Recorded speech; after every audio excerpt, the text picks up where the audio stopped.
Okay, so we're gonna go ahead and go over 2.7 notes. We're gonna do 2.7, which is a short video, and then we'll come back with the second video with 2.8. We're gonna break these two up because, I may have to do this again in the future. So we'll just go over 2.7, really short notes. Probably not anything that you are not already familiar with. So we'll go through this real quick, and then we'll start in the more longer note with 2.8, and this will conclude Unit 2. So with 2.7, I don't know if you can see this or not as far as the I can statement or read it overly well. There's a little bit of glare on the whiteboard, but what it says is analyze contemporary issues in government, basically some of the things that the government is involved with. So, relatively easy for the most part. Just take these notes down because you may see a test question on tomorrow. So just there again, take these notes, get credit. There again, don't forget about the notebook check for tomorrow. You don't provide the notes, of course you can't be counted present during the remote days. So with 2.7, there again, contemporary issues in government that you see here.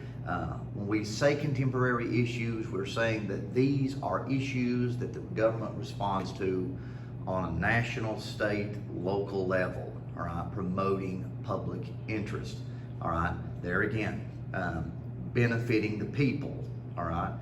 The government should respond for one purpose, and that's to build public interest, to grow the public's relationship with the government, all right, and public welfare as well. There again, we're not talking about, doling out a welfare check. A lot of people misconstrue that. That's not what that's talking about. The government is responsible for public interest, all right, and public welfare, all right. There again, the safety of the people, certain providings for the people. That's the whole purpose of government, is to build public interest and promote public welfare for the people. That's its job in this whole idea of social contract. The people give up a certain amount of their rights. They're willing to be subordinate to the government. In return, the government's supposed to promote public interest and public welfare. So I think you get the general idea. One particular way to do this, there again, we've talked about this a lot already, is taxes. There again, taxes is revenue derived from taxation. It is an important source of funds for the government at any level, okay, city, state, or federal. You've got to remember that taxes help maintain the operations of government. No taxes, no functioning of the government. Best, element in American history that helps you remember this is there again, the Articles of Confederation. The central government couldn't tax the states, and so therefore it fell apart. And that's the case with any government. It's going to fall apart without the ability to be able to receive revenue. So some of your national taxes that you see here on the far left are income tax. There again, so much federal withholdings from your check, your Medicare, your Social Security, your unemployment insurance. There again, they are all types of national taxes. Right now, from September to December, there is a deference as far as taxes for the working. And you can defer having your taxes withheld from your check. But the kicker is... Teachers, if you have data stored in the closet beside room 101, you need to come move them at this time. But the kicker about the tax deference is that you will have to pay those taxes back. It's not a dismissal of taxes, it's a deference. Basically, you're going to be able to have the ability for 3 months to not have to pay those particular taxes out of your income. But what happens January to March is you have to pay, of course, January, February, March taxes, as well as come back and pay the last 3 months tax if you take that option to defer. So now that's especially from the Social Security end. So I'm good. I don't want to do that. But anyway, corporate tax, there again, is also a national tax, and then this specific tax here, an excise tax. It's a tax on a specific good.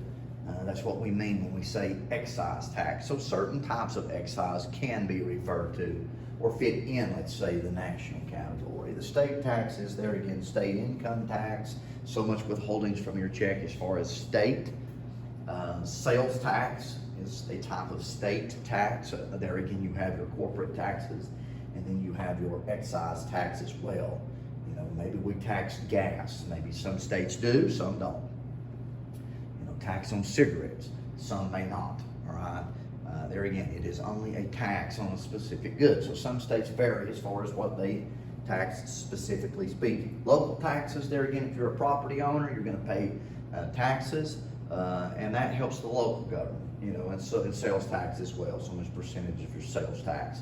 Vehicle tax would be another good example of a local tax as well. So there again, those are just as far as some basic notes as far as just taxes. There again, the government can't promote public interest. It can't benefit the public welfare of the people if it doesn't have money, so it has to have tax dollars. All right.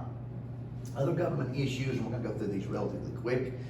Immigration, moving from one country to another. This, there again, is a big issue in America right now.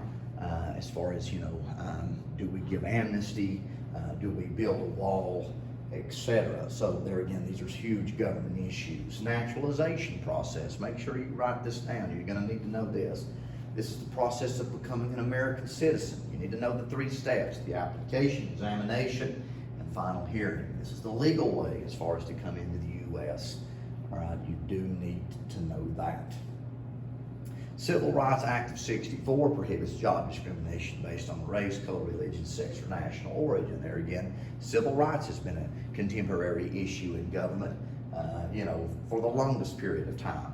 It really didn't come into play until, you might say, the Due Process Amendment was established in the Constitution in the 1870s. The 14th Amendment. After the 14th Amendment, a lot of civil rights legislation began to be manifested as far as laws is concerned. But there again, the Civil Rights of '64 prohibits job discrimination. There again, you can't discriminate.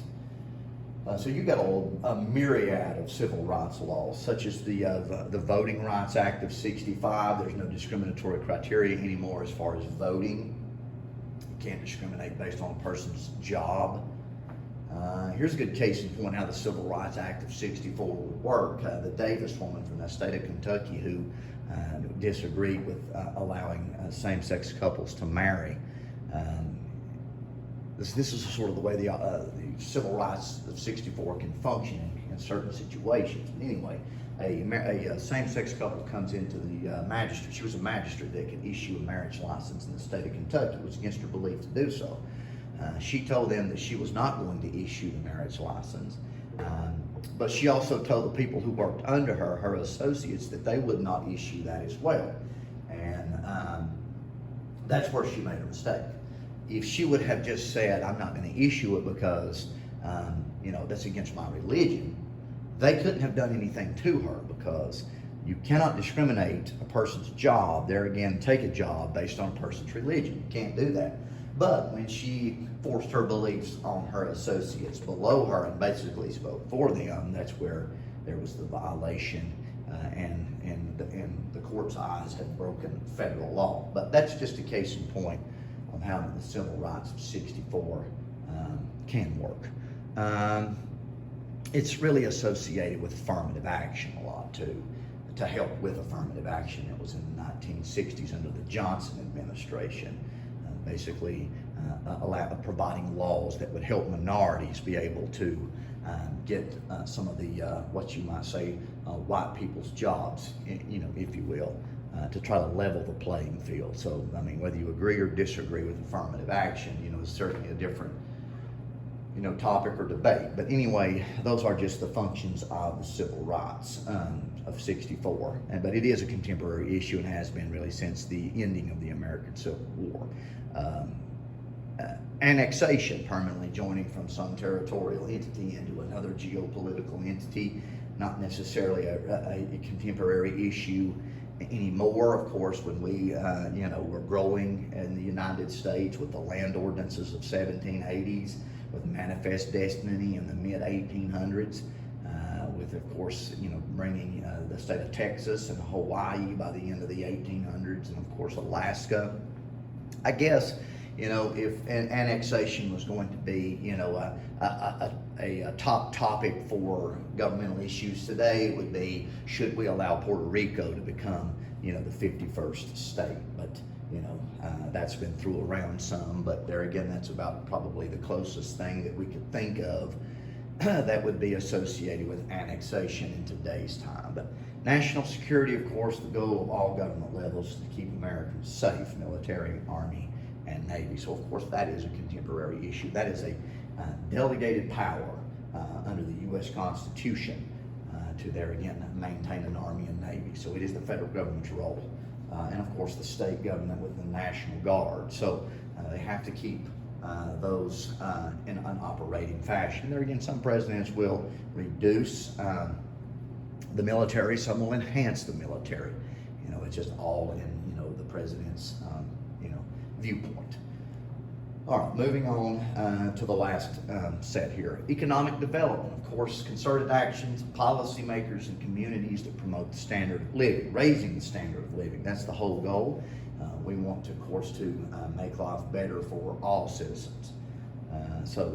Developed nations are highly industrialized. And so that's a big issue as far as federal, state, and local. What can we do to enhance the economic development? What can we do to get more jobs? What can we do to get factories? What can we do to enhance education? That education then would further the economic development. So all elements of government are continually thinking about what they can do to enhance the economic productivity as far as, you know, the locale is concerned. Redistricting, hard word to say, process of drawing U.S. electoral district boundaries, often in response to population changes. There again, that's a big issue. A census, of course, is taken every 10 years, and some states will lose population, some will gain population.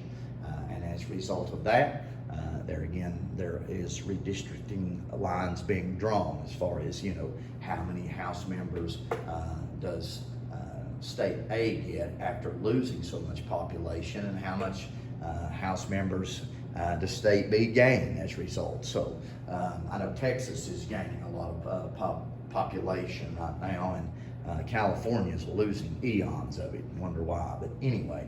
Healthcare, the government implements several programs such as Medicaid and Medicare to assist high-income individuals and senior citizens, or low income, I'm sorry. A major argument among many is whether the government should have a say in health care. A lot of people are saying no, the health care belongs to the citizen.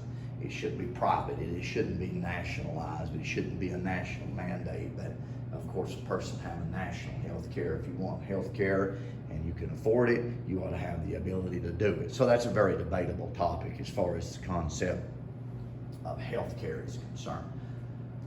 All right, that's all of 2.7 notes. There again, these are just some contemporary issues in government. So stay tuned, and we will go over 2.8.